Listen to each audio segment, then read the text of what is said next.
have Steve Thomas on Oh. the podcast today. Hi. Hi. He is one of the greatest real estate agents in our valley. You're at least one of the top 5, right? Top 3. Yeah, I'd fluctuate between the top 4 probably. Just kind of depends on. So if you're doing cryotherapy that month or not. Yeah.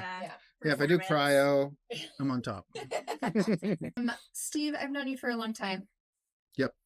Back when you owned a gym. Mm-hmm. How long did you own that gym for? Because I met you right when you're switching from being a personal trainer, owning a gym, to going to real estate. So that was kind of right when I met you. I was doing massage out of your closet. You had that's how we should have known you were a real estate agent. You could rent me a closet for $300. I know. I created 2 of them. So innovative you are. 2 closets. They were closet. small. Yeah, I literally had to put my butt against a wall to massage, and I almost didn't know how to massage outside of that room. You're like, wow, there's too much room in here. You did a great job. I know. I should. Afterwards, I was like, I probably should have punched the wall out and just made it 1 room. It just narrow and long, though. But at least there would be more room. Yeah. And I could have made it to where, we just there was a hallway down there. We could have cut that out, made it bigger. That was what proved to me that you were a true entrepreneur. Oh, I was trying to maximize the space. Maximize the space. Yeah. 2 utility closets, $300 a piece. I was renting out every inch. Yeah. Yeah. So I thought it was a good idea. When did you start that all? That was 2014 is when I started the gym. Or was it 2008? No, it was 2008. Okay. I started the gym in 2008, but I moved 5 years later in 2013 to that space. So I started the gym in 2008. It was a little tiny 1,700 square. I sold a lot of personal training to one guy. Okay. So you uploaded up front?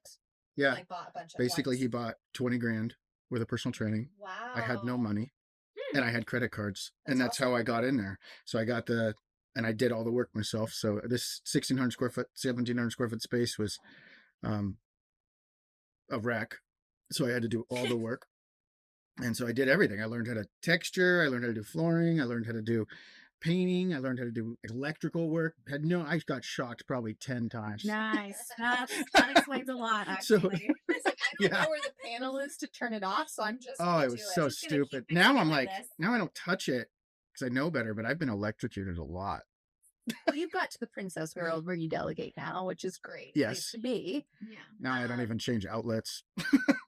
But yeah, I did a lot of work. Did the flooring, the bathrooms, learned how to do plumbing, electrical, everything. So you owned a gym for 5 years there. 11 years. 5 years there, and then I And got all that debt paid off. I had like 40 grand in credit card debt to do that. Yeah. Paid it off in 5 years, and then since I was done with that, I decided to do it again. So because you can fix it. I got another gym that was 7,000 square feet. Yeah. I was like, okay, now I can have memberships. I can have more clients. I can have more space. So I got a bunch of gym equipment. At that point, I got 70 grand in debt for that. But I was selling a house, so I knew I was going to pay off the majority of it. And I paid off everything except for the loan on the equipment. And that was not a bad loan, though. It was low interest. So, but I did all the work on that one too. No, we're doing really good though. We're selling quite a bit of houses, and yeah, I got a lot of, I'm a big critic of myself. So I feel like I have so much room to grow with it, but we are doing really well, comparably. I feel like that's a good spot to be in mentally. If you feel like you have a lot to learn and a lot to prove, you're only going to go up from there. If you feel like you're at the top and you're like, nothing's going to go wrong for me, that's when everything shit goes wrong. Yeah. I've always been a pretty big critic of myself and high expectations. I remember you ever heard of the Wheel of Life? Yeah. So the Wheel of Life is 7 different things about your life, and you rate them on a scale of 1 to 10, 10 being it's perfect, 1 being terrible. And they talk about money, health, spirituality, work, family, love life. And I rate myself terribly every time. And yeah, I do. I'm like, oh, there's so much room with all this. I give myself a 3 Oh, no. on everything. And I did it with my staff, which I was, financially, work, everything. I'm like, I'm doing pretty well, really. I know I got several properties and doing good. And I rated myself like twice as or half as low as everybody else. Oh. Everybody else thought themselves as like sevens. So it's a mindset thing too. Yeah, and I'm like, wow, it doesn't matter where I'm at. I'm a 3. That's what. So I've been trying to get over that because I beat myself up sometimes. Like, oh, you could do better. I think that way every morning. Like, I'm like, oh, you didn't do good enough yesterday. Huh. You got to go run. You got to Sounds like some run. trauma You got that to you need to sprint unpack. today. Not to be rude, Yeah, maybe. but it's great that your employees feel that they are living a good life. That means they're happy. They're satisfied. They're Yeah, satisfied. happy. That's great, but also they're your employees. Yeah. So So like meaning like you have that mindset, so you'll always be going higher. You'll always be more successful. You'll Yeah. always try to achieve more, and you're not going to just settle for. Yeah, and you're not going to be content being an employee. Someone's employee. in Yeah. doing that helped me not beat myself up so bad because Yeah. like I did it with all of them, and I still rate myself low, but I know who I am now about that. I'm always going to do that. Yeah. I always expect myself to be here. By the time I get there, I expect myself to be here. You just keep raising your own bar. Yeah. And Yeah. the bar is always the same distance. Mhm. And so I've accepted that about myself. And so I don't fret about that, but Yeah. like As I long used as to. you like have joy and you take a day off and you enjoy your family and you like are able to still live life, I feel like always pushing for the next is a bad thing. Yeah. That's why we always are so busy. Because as soon as we get to that, Yeah. post, we're I was like, I've no. never been Well, you're the same way. Yeah. I've seen you do Yeah. that too. I've never been content because I'm always creating something, Treating the next Yeah. post. creating the next chaos. Yeah. And even right Yeah. now with what you're doing, you're going to get there and you're going to be Yeah. calling me for the next thing. Exactly. Before she even gets to that Yep. thing first. It'll Yeah. be like 2 months later. like 90% there. She's gonna be like, you know what? She's like, oh, the revenue's pretty good here. We're Yeah. doing well. It's time to get crazy again. Yeah. Yeah. Well, what do you do? Yeah. Yeah. So, how did you want to switch to real estate? From real estate. I've wanted to do real estate since I was a kid, Okay. but not sell it as a realtor. I wanted to invest in real estate. Mm. When I was like 8, my parents were going to flip a property and they were looking at it. I remember it. It was a pink house on Merriman. And I was like fascinated with the idea. It never stopped. I knew I was going to get into real estate. And I read Rich Dad Poor Dad probably at 16 or 17 and just realized real estate's where my heart was, where I wanted to be. So I started trying to get into it then. Poor dad at the age of 16. Just myself. I don't know. I looked it up. Yeah. I mean, So- Google started coming out at that point. That's cool, yeah. So I was just trying to find real estate books. Yeah. So I read a ton of them. I started reading real estate books, and Rich Dad Poor Dad said, start a business before you get into real estate so you understand the concept of how business works. Mhm. So I was like, okay, I'll do my second passion, which is health. So I got my bachelor's degree in health and fitness, did a bunch of business plans on opening up a gym. And I did like probably 4 throughout school, and then graduated, became a trainer. And then a year and a half later, opened up my gym. And then I was just waiting to, how do I get into real estate? How do I get into real estate? Never made like quite enough money to really invest. I still tried. I bought a house and fixed it up myself. I went around when I was like 19 trying to find houses that were beat up and see if they wanted to sell. And I had no idea what to do with it when they actually said yes. I actually found one. And I remember I'm like, well, now what do I do? We have like $100. Oh, no, they said yes. They're like, please Yeah. take it. Yeah, I kind of had like a deer in the headlights. And now I realize, oh, that was a lead. Damn. Oops. I didn't know what a lead was. Mm. So yeah, I've been wanting to do it. And then I saw my friend, Jake Rockwell, he became a realtor and became very successful. And I was like, just jealous of him. I'm like, oh my God, I want to do real estate. I'm dying here. And I was just sick of personal training. I mean, I was good at it and I understood it, but it was like not really my thing.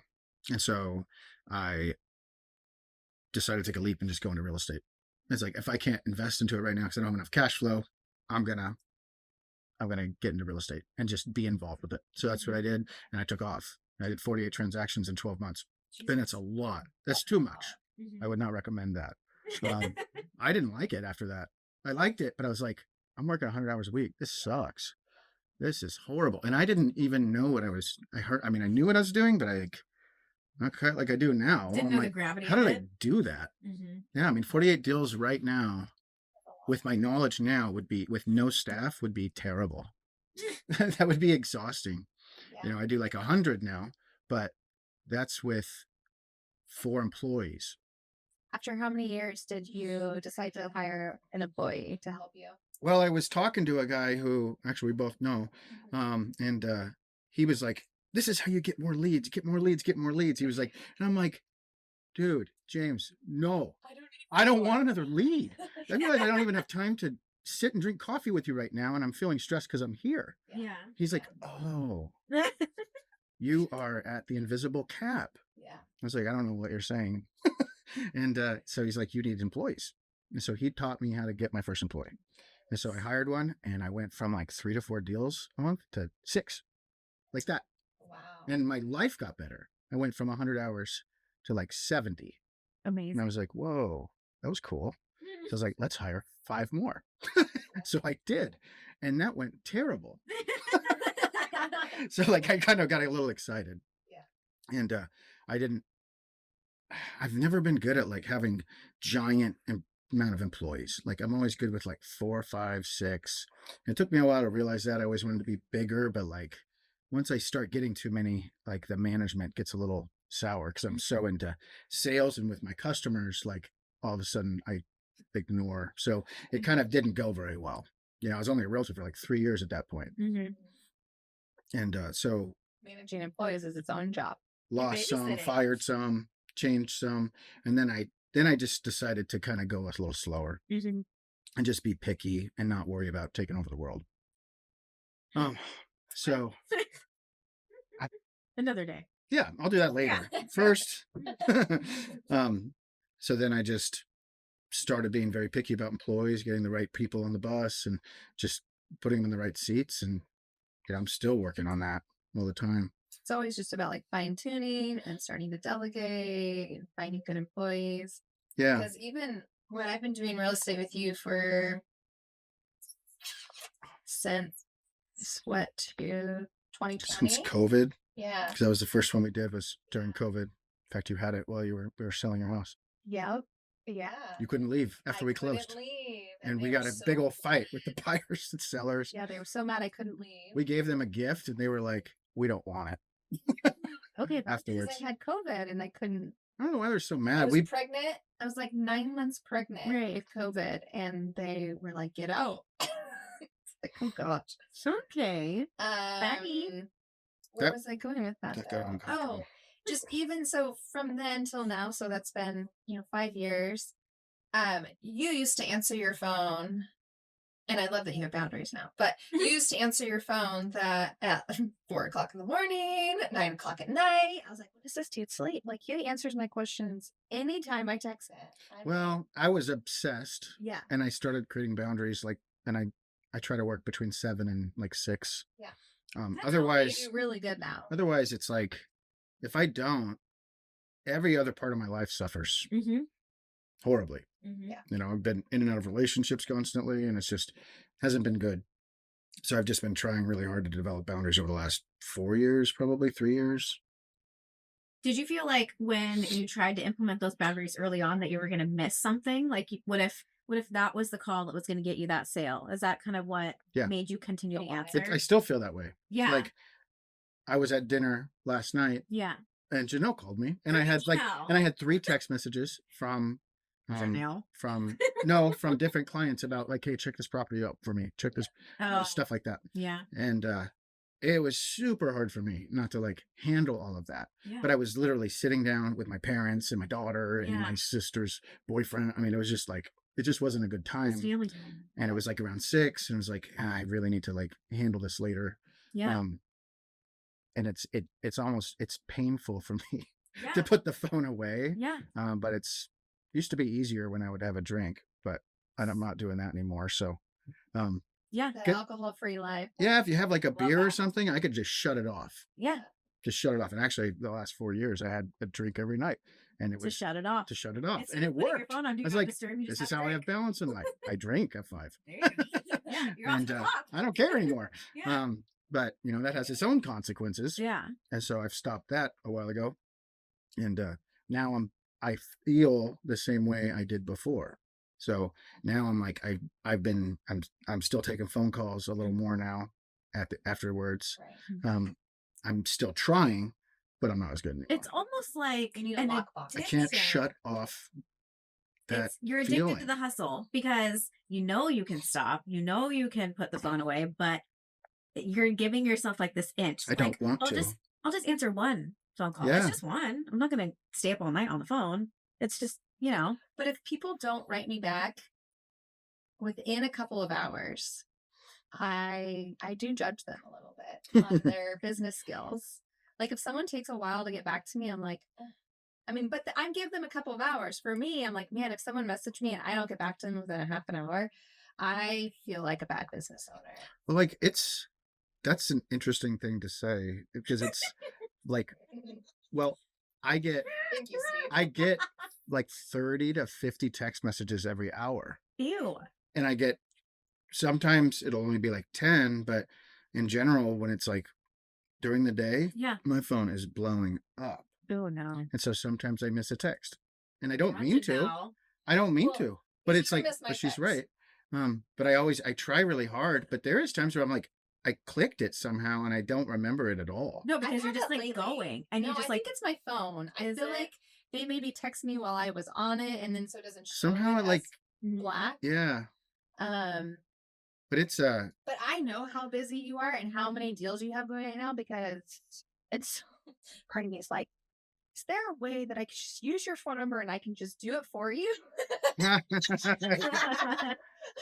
well, Because- link it to your iPad and give Janelle the iPad and then she Sometimes can I just feel yeah, that, she'd like, probably really- do a good job, actually. Yeah. Like I hate that sometimes that you're the middle guy because you have to be. You're the agent, right? And so And sometimes we need a little more pestering. Yeah. so then I feel bad because I want to pester them. I don't want to pester him. Yeah. But you have to pester him to pester I them. have to pester him to pester them. Yeah. And I'm like, oh, it's so sorry. Excuse me. I don't mind. No, I know. I really don't mind. No, But it's know that I I'm just a appreciate checkbox. you reminding me. And it's I know that I'm just a checkbox for it. Like he'll be like done. I'm like, thank you. Okay, thanks. Sweetie. yeah. Check, Yeah. check all Yeah. day. Yeah, it is. I kind of want to be a fly on the wall in your world sometimes. Like, I feel like I'm busy, but I just know how many houses you have going right now, and I'm like, how does he do that? I don't have the bandwidth for that. I mean, I know you have a team that helps you. It's not normal Mm. how much I handle personally. Like it's ask any agent that's doing 8 to 12 deals a month, and it's some agents don't even think I really do them. Yeah. They think it's other agents that I'm just putting my numbers on Oh. or my name on, Yeah. which isn't true at all. Yeah. It's like volume that I'm actually selling. But I seem to have like a higher amount of ability to like handle a lot of stress. Because it's not, especially right now, everyone is like highly emotional. Yeah. You know what I mean? Think about your situation right now. It's like you're not an emotional person really with that kind of stuff, but right now it is kind of emotional. It's hard and you're stressed about it. Right. And it's like that's every transaction. This is But probably people the that are most more emotional. Oh, So I they would be get- able to hold on to People that. they're yelling and like you got a roller coaster. It'll be like someone super excited and then someone just crying on the phone and then someone yelling. And they're not necessarily yelling at me. They're That just that pissed off. rarely happens. Yeah. But they're just upset. And so Yeah. you're dealing with this roller coaster of emotions. And I am typically pretty good at just staying objective, typically, Oh. unless they like get insulting towards me. And I'm like, Oh. you got to go. Well, see you You know, later. I don't care if they're mad or whatever. It's like, I'm just going to help try to be objective for them. That's like whiplash.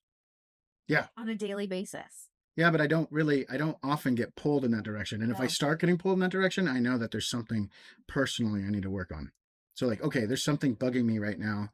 Cause like this person just asked to see a property and I got mad. And you're taking it personally. Yeah. And I'm like, I don't ever get mad about that. Yeah. You know, I'm excited to show properties. Yeah. So, Huh. so then I always have to kind of check into myself and like, okay, what's really What's going on? Yeah. Oh, you're ignoring that. That's right. Yeah. This other piece of life. Yeah. Yeah. I know recently I had a little free time. What? I know. You don't have free time. I do, but Was I it when do. you were peeing? And I didn't tell you this. It was when I was paying.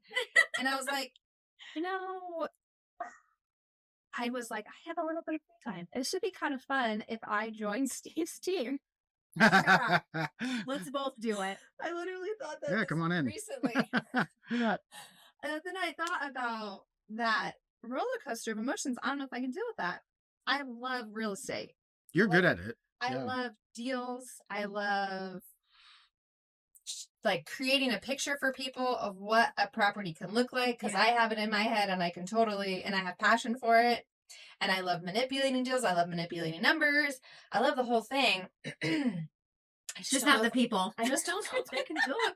I don't know how you do it because I really try to control. Like this is probably the most stressful deal that I've ever done, and none of mine are normal. Like all of mine are wonky. That's because you pick the most unconventional I know, ideas, which is and so try to fun. make And You it do. that's why you're the best, Steve, because no other agent would even allow me to do the shit that I do, or you even create these things too, which is awesome. But I'm even telling myself like, don't be emotional. And this deal, I don't know how you deal with It's it. hard to not, though. Yeah. Yeah. Is there a world where Janelle gets to go to properties, be the face, talk it up, whatever? I come in, do all the fun content and stuff, and then you sell the property and give us a fat chunk of the commission. What would you guys do again? Sell it for you, duh. So you'd like be there showing I'll do it? the showings. Yeah. I'll figure out how to buy it and sell it. Yeah. I'll figure out the numbers. I'll do it all. She'll create the content and put it out there to try to sell it. Yeah. But really, what are you doing? What exactly? So you'd be handling Oh. everybty? That's No, if not they're what we crabby, said. No. they call you. Oh, Yeah. okay. And you have to write up paperwork because I don't know how to do paperwork. We're Oh, just okay. girls. Well, Or you have people on your team that do paperwork, yeah? Yeah. That's fill it out. See? if you're licensed, So perhaps. what are you doing? I don't know. Good question. Dealing with people. So what I'm hearing You know, is one of this the- is a great plan. The bigger, I have a team, right, that handles a lot of stuff, but they can't really handle the stuff that's really complicated. Yeah. And that's most of the deals right now. So like your deal that's complicated right now, Yeah. that's like half of them. I know. You have And this yours very is one of the sweet- least. You have a very sweet upsetting. lady, and she calls me on Fridays, and she's like, "Hi, I'm Steve Thomas Gribbis." She's just the sweetest, and she's like, "I just want to make sure do you have any questions?" I was like, "How many questions I have for you? You can't answer."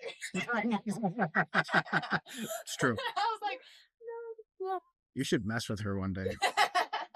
You should. She'd be like, "You got to tell Steve I'm firing him." Just freak her out. Yeah. I will. Tell Steve Yeah. it's over. We're done. I'm going somewhere else. He can't even call me as you call me. That'll be fun. No, it's like I have lots of questions, but none that She might freak out. you want to answer. She's very gullible. It's like when a surgeon becomes popular for, having the hardest cases. Like, oh, go to this surgeon because, he'll keep you alive. Because they do impossible things. Because they do impossible things. I feel like that's what you've become in this It's true. valley. It's like if People you- look at me like I can create something that didn't exist. yeah. And so like Maybe you should stop doing that. my Giving lender, people I that. know. I'm like, I don't want that one. The Yeah. lender will call me and be like, "Hey, I got a $150,000 buyer and we need to go FHA." And I'm like, "Oh my God, here we go again." And so I have to get extremely creative, and I can For a actually, little amount of money. do it a lot of times. And it actually is extremely rewarding Yeah. most of the time. Yeah. 'Cause it's like you got someone into a house that May not have that gone you to your know, like house. they wouldn't have been able to do it Mhm. in normal circumstances, Mhm. like if they had a different person. I feel like I did something that was unusual for our market, That is and that rewarding. feels good, almost Yeah. better than $1 million house. Well, It does. I'm telling you, it does. Like there's situations where they have felt better than selling a $2 million property that mhm. didn't pay me hardly anything. Yeah. And it's just when someone's crying at the Aw. end because they're so happy and they never thought they'd own a home. Yeah. Those people are like lifetime clients, and they would literally take a bullet for me. Yeah. And they're so fun and rewarding to work with. So it's Yeah. like good for your soul. Mm-hmm. Yeah, That's good. so- You can handle those And then I ones. tell all their And they friends, refer "Go to that people. I mean, like I did that. Go to Steve. Yeah. See Steve. Yeah. They'll buy it for you. Even like James Beard, I'm always like, "Oh, you can't get that deal done? Oh, I know a guy." He does. He gets it done. He's And like, here's a referral. Good luck. And I'm like, oh, how are we going to do this? I'm like, I can do it. And I look at, I gave recently we got one of a lead that was like 2.25 FHA, of course. And I give it to one of the agents on the team, and he comes to me. He's like, there isn't anything under 250. I'm like, yeah, just have him come in for the consultation. And so he comes in and he sits down with me, and I'm like, all right, just I talk to him a little bit, and I go on MLS. I'm like, I'm going through it. That, and I'm like, that one right there, and it's got like 2 units on it, Oh, there you and go. one of them is like gutted Mhm. with a shell. Mhm. So, but the other one is a regular house. Mhm. And I'm like, that house is worth 250 to 275 without the shell. But because it's considered 2 units, everybody thinks it's a dump, but the other house is in good shape. Like, let's get this. We could get this. We're going to call that storage with its own power meter. And we did it. And it got in for 2.25. They're paying closing costs. And that wouldn't have existed. Nobody thought of it like Look that. at us. So it was just, that was super fun. And I'm That's getting cool. paid hardly anything because it's another agent's deal. but Fun. but I don't really care. It was really fun because I created something that And just it's nice didn't to be exist. that guy with the answers. Yeah, because Yeah. I've done so many different things, Yeah. and I just don't like taking no for an answer. Mm-hmm. Kind of Oh. like you. I was going to say, I wouldn't say that you've done this for so long. There's a lot of real estate agents out there that have done it for so long. It has nothing I've done to so do with many that. deals though. Yeah. I've done a lot of volume and a lot of creative stuff that were just You just weird. like getting creative. And that will pay off. A lot of owner carry contracts. Nice. A lot of just different financing to make it work. I'd like to say I've done everything, but I really haven't. I do something new all the time. I love when Steve comes to me and says, I've never done this. Yes. Tell me everything. That's amazing. Well, did it again. you're having me do things that I've never done, and a few things. Yeah. So. Get creative. I love when people say right now that it's not a buyer or a seller's market. And I'm like, y'all are crazy. It is a buyer's market, I think. Yep. And why?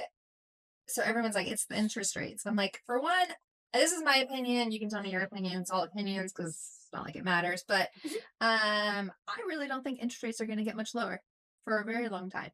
So it's like, just suck it up and buy. I don't think they should get No. lower. I mean, part of me wants them to because it'd be really fun Yeah. to just go sell a whole bunch of houses. Yeah. But I think it would hurt the economy. Mhm. I do. I think it would bring inflation up to another level because it'd bring way too much money to the market. And really, the market is moving. It's not like it's dead, at least here. Nationwide, there is some problems, and they've gone down a little bit. And they're like closer to 6 from when I last looked. But yeah, I think it's an absolute buyer's market. And I think that when you want to be buying a house is when everyone says, wait till the interest rates drop, and everybody's saying that. That means that the supply and demand is off and there's more supply than demand. So you can negotiate the heck out of things right now. Yeah. And there's not a lot of competition for buyers either. No, we're People writing think you're not supposed offers. to Like buy. we're writing offers, and honestly, most of the offers we're writing are like 10% less than the asking price. Typically, sometimes more. I wrote an offer recently for like a $750,000 property for 5 and got it accepted. Wow. That's insane. And I think Because people are need to just get rid I of didn't even get a people counter. are just scared to do that. Yeah, I'm not afraid of that. But I've talked to my buyers, and Yeah. like there are certain times Mhm. when it's okay, Mhm. and I just coach them on how to do it, when to do it, and I usually have some kind of insight, trying to find out if the seller will be motivated enough. Mm-hmm. What I think I've noticed, and I'm not in real estate, I'm not professional. I just avid Zillow shopper. What I've noticed is back in, was it 22? When houses were going for like 50 over asking and people were like going at it with each other. Yep. I think that from there, sellers were like, we're going to mark all of this shit up to that price. Right. And they left it there, Yeah. not realizing that people aren't going to continue to buy that up there, that you're not going to. Well, they got overinflated for sure. Yeah. And if you look at, not a lot of people talk about this except me, but the inflation of your monthly payment on houses has Mhm. dramatically changed. So like Mhm. 5 years ago, I sold my parents a home. That mortgage is $1,350 a month. They didn't make any changes. Yeah. Today, that mortgage for the same exact house is about $3,400. Crazy. $3,400. No changes. Yeah. In fact, it's in worse shape because the roof is older. Yeah. It's like, Yeah. so it just blows my mind Mhm. what payments. Like if somebody came to me 5-6 years ago and said I make $20 an hour, I'd be like, oh, we can get you a $200,000 house. Yeah. Yeah. You can get a $1,000 payment. Mhm. And no, not even close now. And now it's like, hopefully you can pay around 3, can get you something. Maybe. Yeah, but ideally, you want more of a payment if you want a decent home. But you know, if you can pay like $2,500, you can get something. But it's still like 3,000 or more tend to be the mortgages. Okay. When I first started flipping houses and like digging into that content, there was this girl that I was following. She was on Bigger Pockets, and she was like buying all these houses for like 80,000. Like, where the hell do you live? Like 80,000 for a house. She was in Canada or something, and that was. And then you came to me recently and was like, "Yeah, I bought a house for 80,000. 80,000." Yeah, And I was like, "Stop it! that was cool. That is cool." Like that's kind of where It's an we're actual at. house. And they were asking them quite a bit more than that, right? They're asking 140. I just called the agent. I was like, hey, what do you think about $100,000 offer? She's like, I'll just get it to me. Yeah. And so I was like, all right, found one. So I brought a $100,000 offer, got it accepted, and then negotiated down to 80 during due diligence. See? So Wow. that's why you need to buy right now. And Stuff like that. yeah, I I've mean, that's a never good seen little that. good investment. Because I mean, if you get anything around 150, you're doing really well. So 80 is like a lot, Unheard of. a lot's worth. Yeah. That. I bought my first Literally. house in 2011 for 125, and that was at the, the low. The house is now worth 425. But even that, like even at that time, I still had never seen being able to buy houses for 80,000 or under 100,000 that are actually functional houses. And this is actually a pretty good house, right? Like It's a tiny house. It's like one Yeah. bedroom, 700 square foot home cute. with a little garage. But it's It's like it flipping needs. a trailer. It's But there's gonna be so much cheap. room. Like I can redo everything. Yeah. Mm-hmm. It'll have brand new everything. And now you Yeah. have So it'll be a rental cool little property house. that brings in How much sell it? 1,100. Well, if you did keep it though, It would pencil though yeah, as a rental. for one, It your would. rent would be low, or if it was a rental, Yeah. it would Honestly, it makes more sense to probably just fix it, refi it, and then keep it forever. Because you could, you maybe put a 40 into it, get a loan for 120, it would cash flow. But I'm flipping that one with my sister. She wants to flip, so it would cash. Fine. But I would rather just keep them all. It sucks because it's not really the time to sell it. Well, if I keep them all, You could sell them at a good time. I get a huge tax write-off Mm-hmm. on them. And I don't. Whereas if I sell it, I got a big tax consequence. Mm-hmm.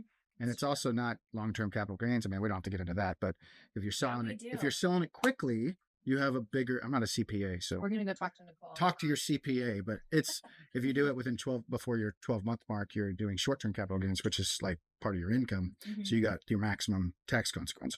So that's why I prefer to hold them. When I was, I did them on my own. I was buying like multi-units that were rough, ideally vacant, with meth heads living in there. Nice. But you can get them for cheap. I bought a triplex for $75,000.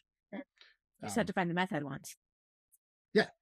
They're not like squatting, but they're in there. Are the ones with the kids with the AKs that you mentioned? Yeah.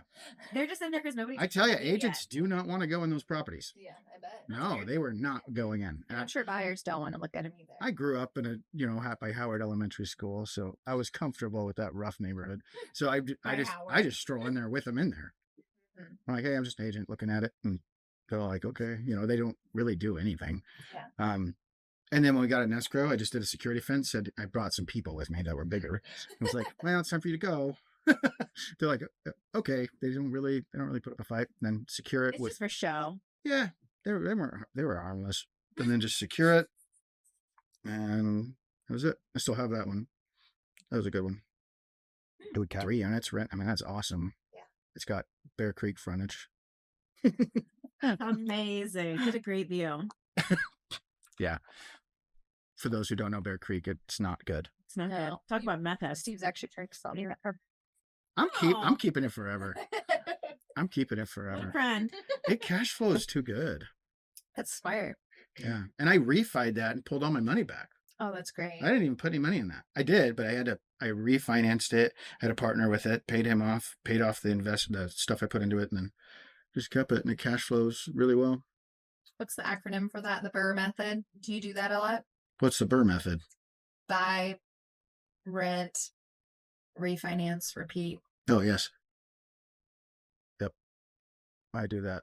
I try to do that once a year. So you flip it, then you have it reappraised. It's worth Yeah. you take the money, but it's worth more now. Ideally, it really works with multi-units, but buy it low, fix it up, rent them, refinance it, get your money back.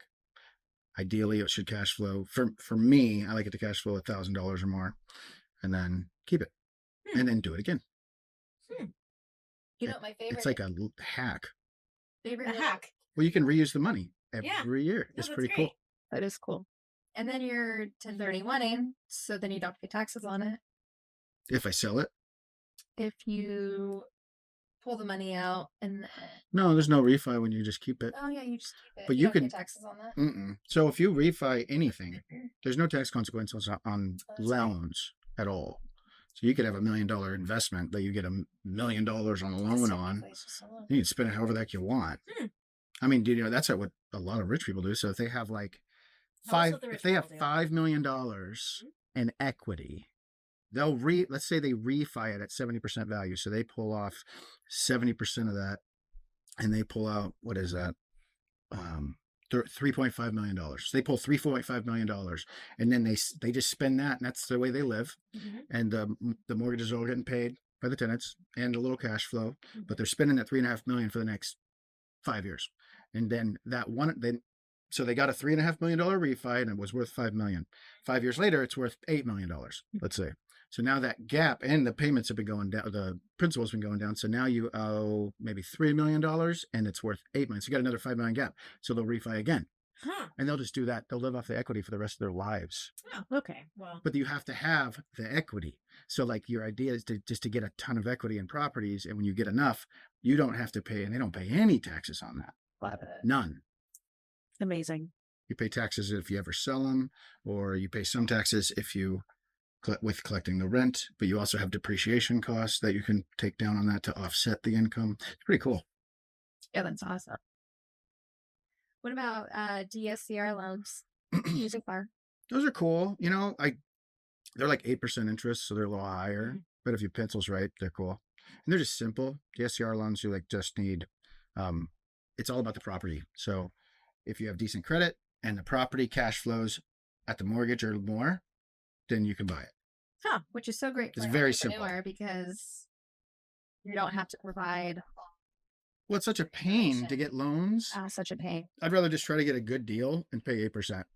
It's so much simpler. It's like I don't have to do anything. I don't have to give them my bank statements. I don't have to, Yeah. and they don't have to ask me 1,000 questions on every transaction I ever did. Yeah. You know, so it's like getting loans for a business owner and you got a bunch of different things, entities, and it's challenging. So you're telling me I should go get a 9 to 5 before I want to buy a house? Well, it's easier. So they can't harass me. Yes. They will harass you. Oh, annoying. It's like a full body cavity search, I don't like that. It's way worse. but than worse. that. But But it's like, but over and over, and they say you're welcome. You know, it's like, oh, it's bad. It is. And then you're like, okay, I gave you everything of my life. I've literally given it all to you. And they want it you again. Still want it again. Yeah, and I was start like, over again.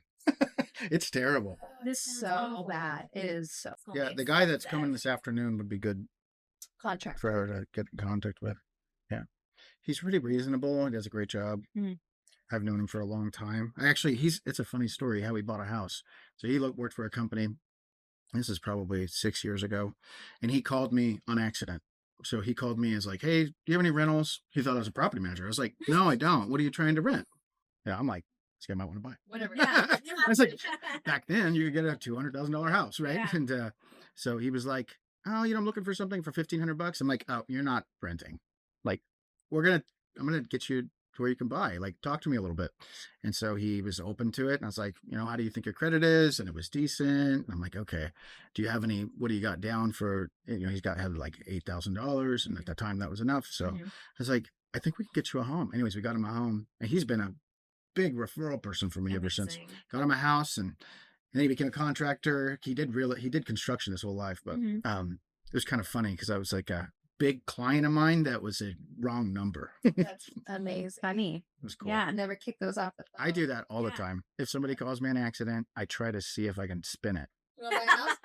Yeah. And that's why you always answer I your used to phone. do it with like sale calls. Sure. I'll try to see if they want to buy a house Oh my to turn it goodness. around on To them. turn it around It's for like, them. hey, I know you're going to sell me something, but I got to talk to you about our area real quick.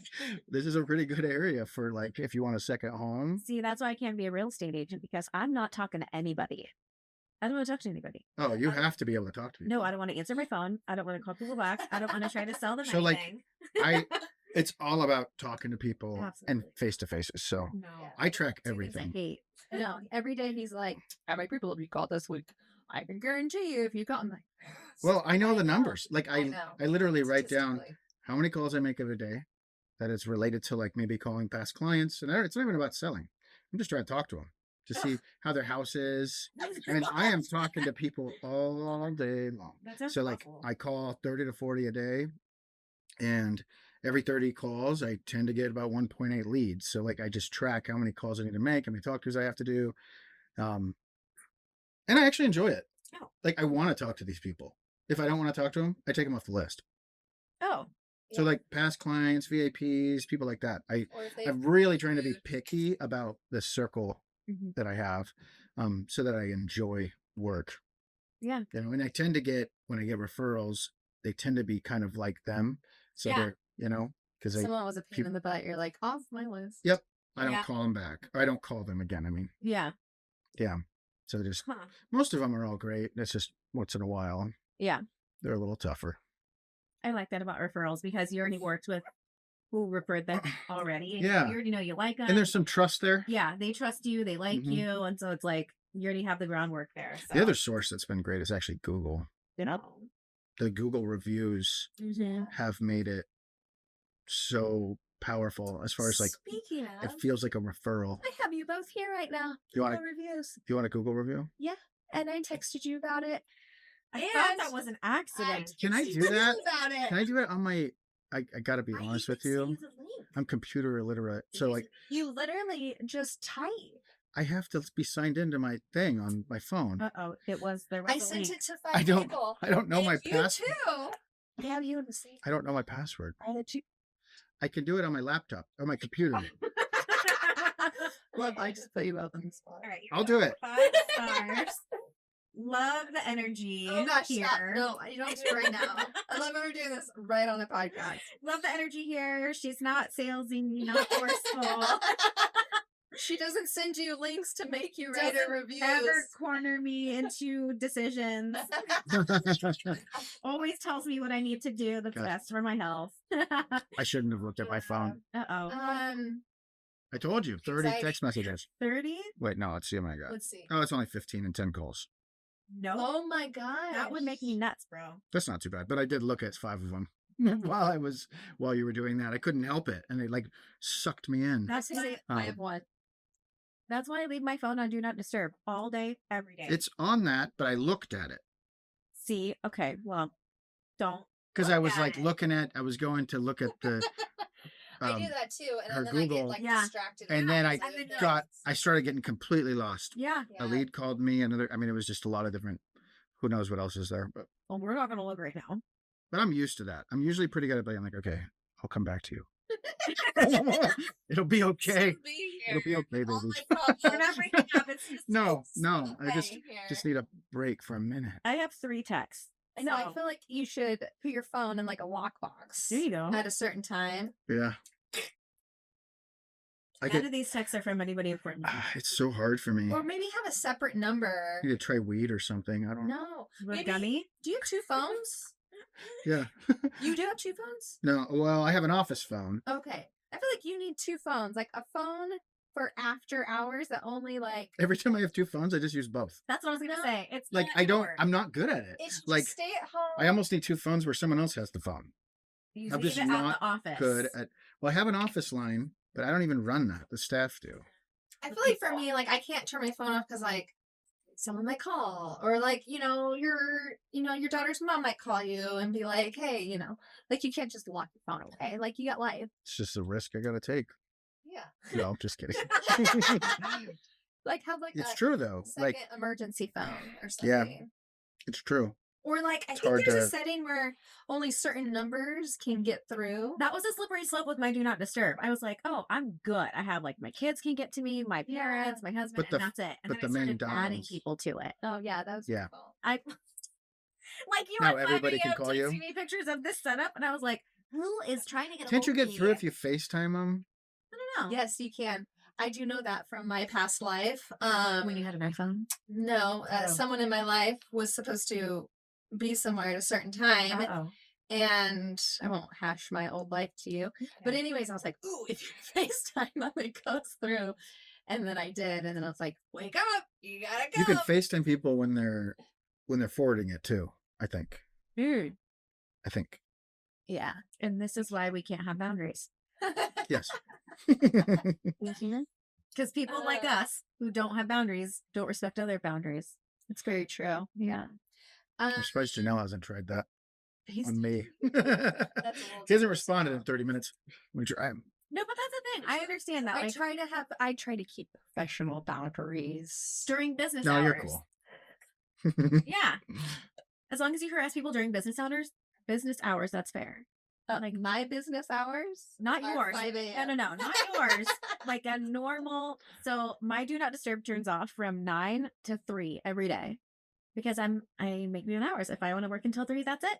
I'm gonna do that because I decided, why am I doing this if I'm gonna work until 10 o'clock at night every night? Yeah. So I shut her off at 3.